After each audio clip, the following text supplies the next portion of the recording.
Gente, eu quero trazer para as nossas reflexões aqui um tema que eu considero extremamente relevante, não só para a condição autista, mas para toda e qualquer diferença que exista dentro do nosso contexto social, que é o processo de inclusão.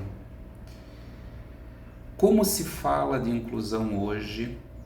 Vivemos num país que tem formalmente uma lei que defende e que busca aplicar o processo de inclusão. Ao mesmo tempo, nós temos, através dessa inclusão, debates muito ferrenhos, conflitos muito significativos, imposições e oposições muito sérias.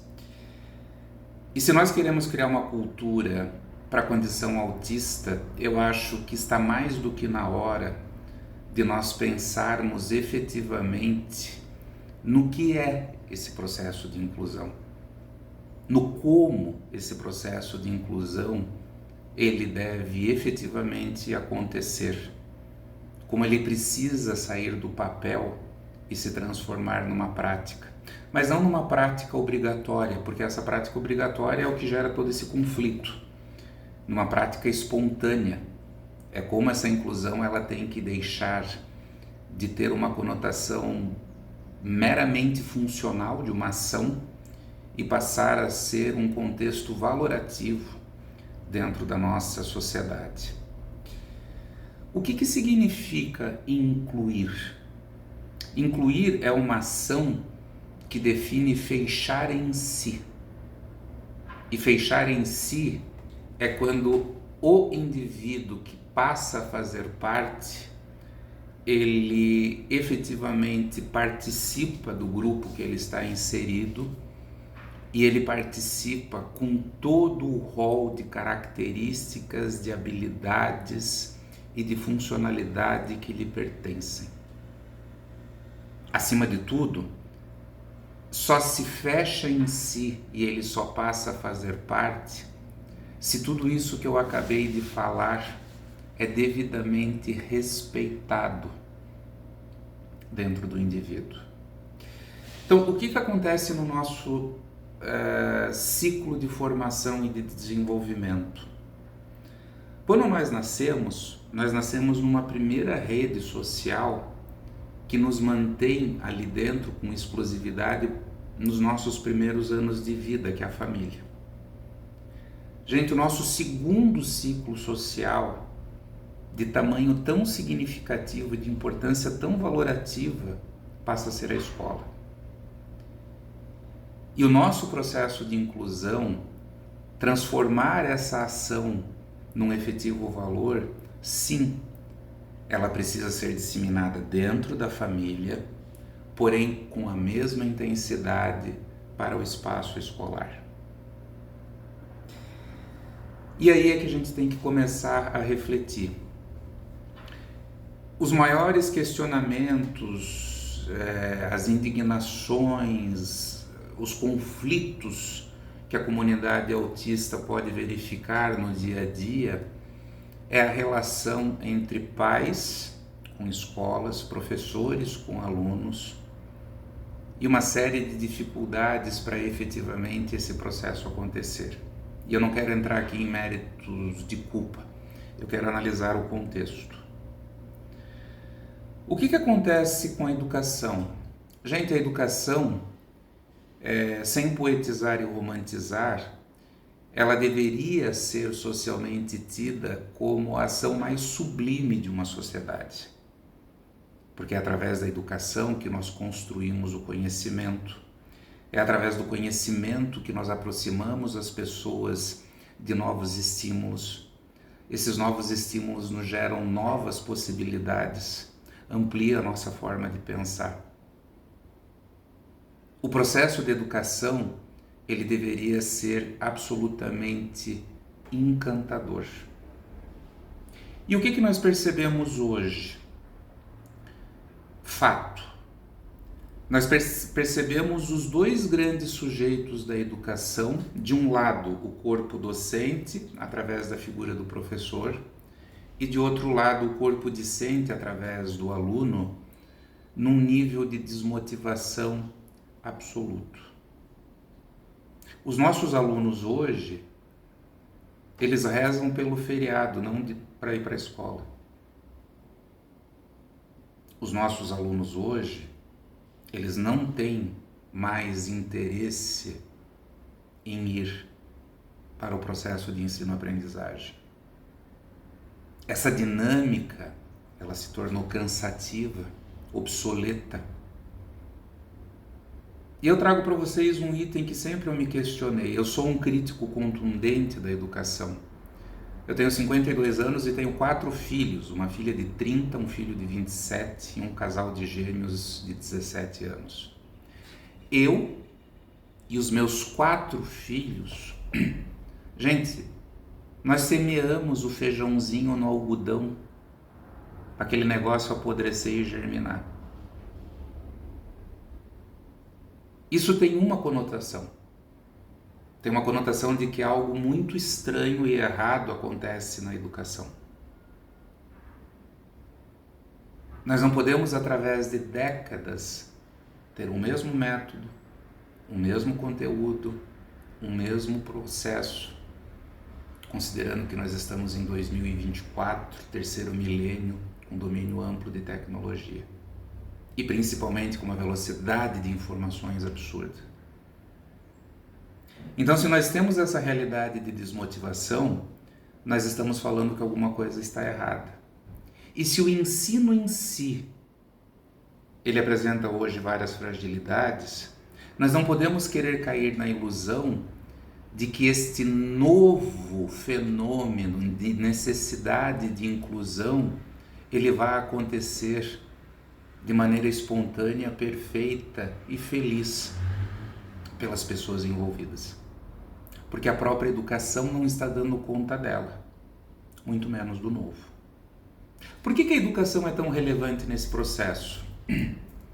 A educação é tão relevante nesse processo porque quando nós falamos de autistas de diagnóstico tardio, nós vamos perceber que uma das principais marcas de falta de suporte, de desregulação emocional, de exclusão social, aconteceram na escola. E que depois, obviamente, no início da idade adulta ou no desenvolvimento da sua idade adulta, todas essas dificuldades se consolidaram e se engessaram de forma muito grande. Então agora as nossas crianças que têm direito à inclusão vão ter uma vida mais feliz e mais tranquila. Não. Não, porque o processo de inclusão, ele não acontece de maneira efetiva. Gente, para um processo de inclusão efetivo acontecer, nós precisamos ter muito claro que esse grande tesouro, essa grande riqueza que toda e qualquer sociedade e nação deveria ter, que se chama educação, especificamente no caso do Brasil, ela precisa passar por uma reengenharia. Ou o processo educacional, ele se transforma, tanto sujeitos como predicado, professores, alunos e todo um contexto que envolve, ou nós vamos ter muita dificuldade de viver de verdade um processo de inclusão. Se não existe motivação, nós estamos falando de um processo que é naturalmente excludente, porque o processo de educação ele passa a ser tanto para o professor quanto para o aluno um processo obrigatório. E tudo que é obrigatório me faz querer excluir. Como se constrói esse processo? Eu elenquei alguns tópicos aqui para análise de vocês, para a gente começar a pensar, porque tem muita coisa que é discutida no Ministério da Educação, no Ministério da Saúde, no quinto dos infernos, e atores principais desse processo são colocados de lado. Atitudes essenciais não são trabalhadas. Então vamos analisar comigo. A primeira grande questão que nós precisamos no processo educacional é ter uma necessidade urgente de revisão da grade curricular. Uma necessidade urgente de revisão da construção e do desenvolvimento do processo de ensino. Mudam-se os nomes, mas o processo é o mesmo. Tipo aquela historinha assim, a merda é a mesma, só muda as moscas. A criança continua indo com 3, 4 anos para a escola, fica até os 17, 18 anos, ela estuda exatamente as mesmas coisas, da mesma forma, nos mesmos horários. O quanto que isso contribui para a vida desta pessoa e o quanto que contribui para a sociedade. O quão desmotivante é esse processo. Ah, nós vamos anular tudo? Não. Existem muitas coisas que nós podemos manter. Mas o processo de ensino ele precisa de coisas novas. Porque vai ser esse novo que vai motivar o professor e o aluno. E eu já vou chegar na inclusão. Da mesma forma, é necessária uma discussão ampla sobre novos métodos de ensino. A gente deu de botar o feijãozinho no algodão. A educação, ela precisa interromper um processo de gerar uma funcionalidade no sentido do aluno reproduzir um conhecimento, e ela precisa gerar e ter claro que as nossas crianças, os nossos adolescentes precisam passar a pensar, analisar, ter uma visão ampla. Nós estamos no 3º milênio, as pessoas não leem mais. O nosso índice de analfabetismo funcional é gigante. As pessoas têm dificuldade de interpretar textos. Ah, mas você está falando um absurdo. Vai perguntar para os empresários aí como é que é contratar essa galera nova. Isso não é um absurdo.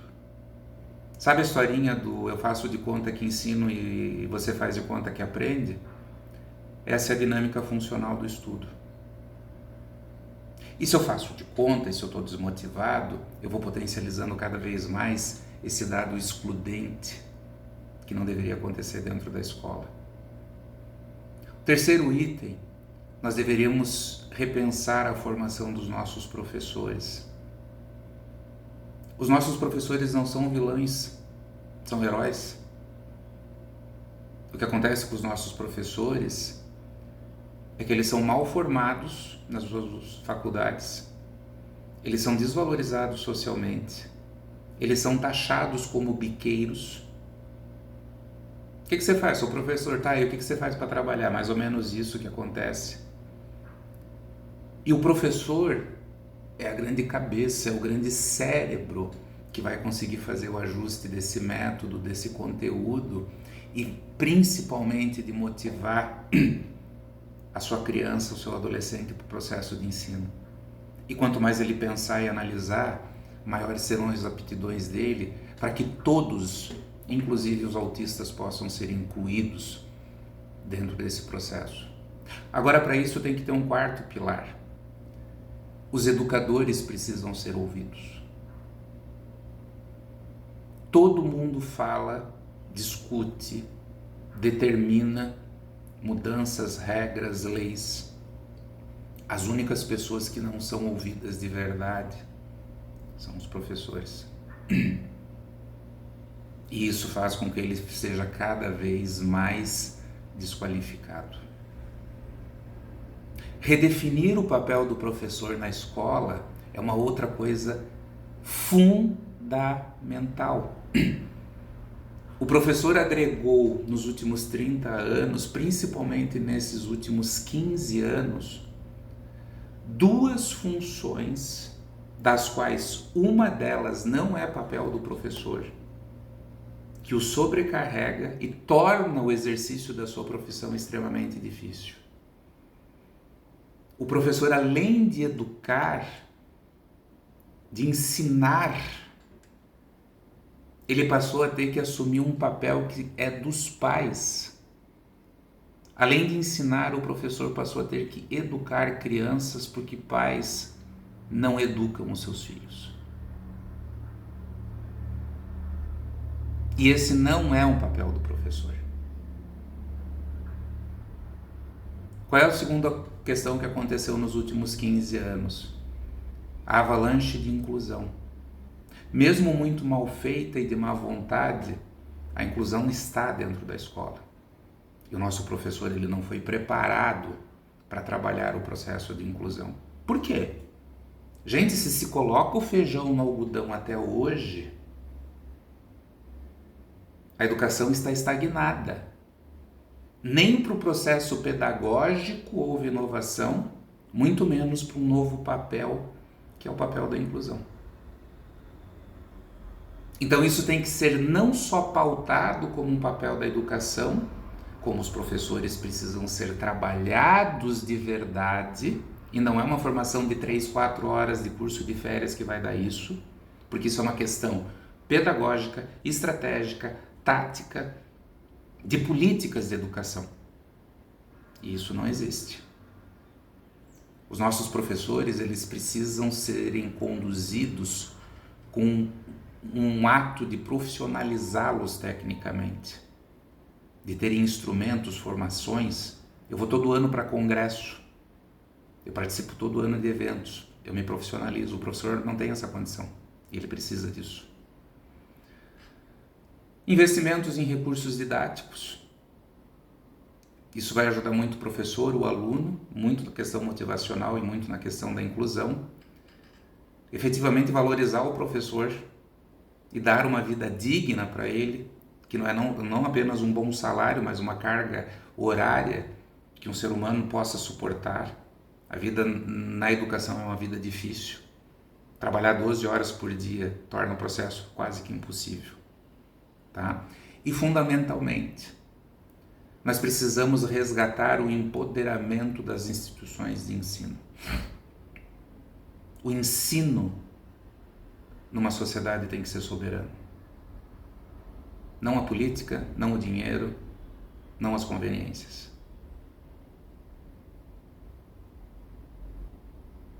O que mais que precisa? Falei tanto de estratégias de educação, formação de professores, e tem uma coisa que é essencial: ação de pais. Os pais precisam aprender a educar seus filhos. Os pais precisam viver a sua responsabilidade. Os pais precisam participar ativamente da formação dos seus filhos. E não simplesmente bater na escola para ficar esbravejando e latindo na orelha de professores por conveniência e por direitos. E eu não estou falando de pais que têm filhos em situações especiais. Gente, com toda essa estruturação, aí nós vamos falar de inclusão. Por quê? Se eu tiver um currículo adequado, eu vou resgatar no ensino um princípio fundamental, que é ensinar. E se eu posso aprender 1 e 2 e o meu amigo 3 e 4, nós vamos lutar para o Clécio aprender 1 e 2, não o 3 e o 4. Se nós tivermos essa estruturação com métodos condizentes, nós não vamos mais falar de PEI para professores e os professores vão dizer: o que é isso? Ou ter que brigar dentro das escolas porque o PEI tem que acontecer independentemente da lei, porque todos os alunos são diferentes.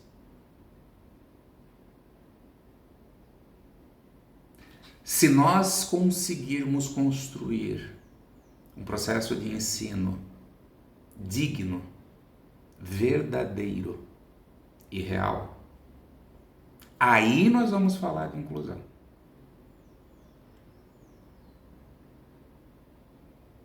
E principalmente na inclusão, que é uma coisa que nós temos que refletir muito.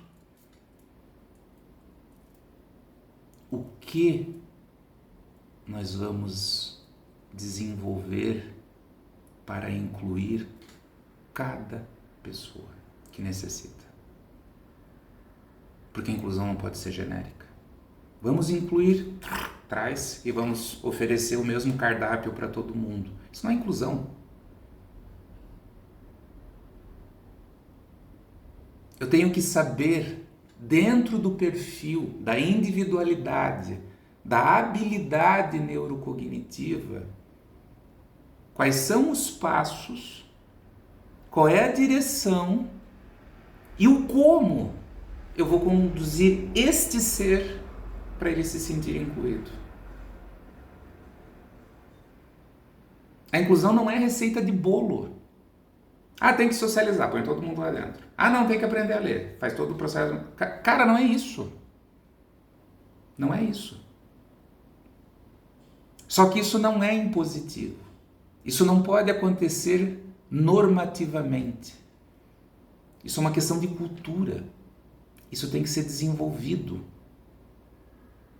E você só vai desenvolver isso no exato momento em que a educação voltar a ter valor. Porque a educação no nosso país, ela não tem valor genericamente. E se genericamente ela não tem valor, muito menos terá valor para aqueles que têm necessidades especiais. O faz de conta com a pessoa que tem necessidades diferenciadas, ela só se potencializa. Gente, eu queria saber muito a sua opinião e queria muito que você participasse aqui para a gente conversar. Esse tema é extremamente relevante e importante. E a gente tem que começar a discutir isso. Chega de fazer de conta. Chega de querer botar lei e querer mandar, não vai dar certo. Desculpe, não é um assistente terapêutico dentro de sala de aula que vai provocar inclusão. Isso é uma ilusão, uma fantasia. Ah, ele não pode estar lá? Até pode. Desde que se tenha uma causa, um princípio.